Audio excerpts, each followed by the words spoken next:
Here's a short video of an arts and crafts project that I am especially proud of, that I've been working on recently.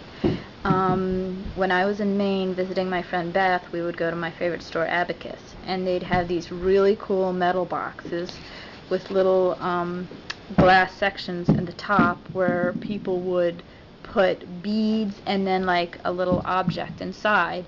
Now, I don't know where to get those metal boxes, and I think they were handmade, and I certainly can't hand make a metal box. But what I did do was I went to Michael's or AC Moore or whatever, got a wooden box, painted it with several coats of this paint, folk art acrylic paint.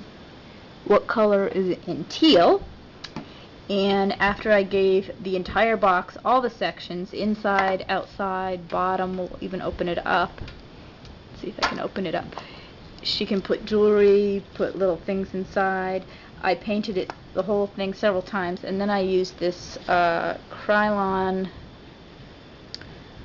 stuff, I don't know what it is, crystal clear, that makes it all shiny. I have to remind myself that it's not Aquanet and it's not 1986, you know, a little bit goes a long way. You're supposed to spray it like a foot away, a little bit, but of course, like we all did in high school back in the 80s, we all held it 2 inches away and sprayed way too much. But luckily it doesn't really do any damage, it just gives it a nice shiny coat. And the reason on the metal clips there's no paint is that I actually took little tiny screws and I unscrewed them, so I had the boxes in in 2 different sections, which was easy to do, which is why you know, there's no paint on this.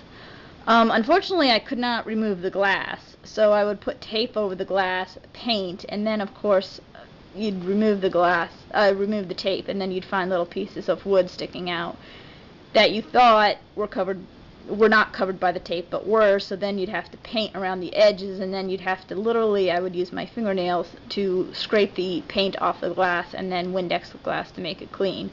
So doing arts and crafts, definitely don't get a manicure before you do it.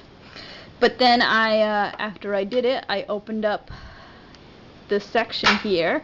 I put the little white beads inside, and I actually was going to do a sun and a moon for the longest time. I thought would look pretty, and I did it, and I didn't like the way that it looked, and I used my findings. I have lots of little things. I had a little soldier man, I had all different things that I put inside. Nothing really quite looked like I wanted it to.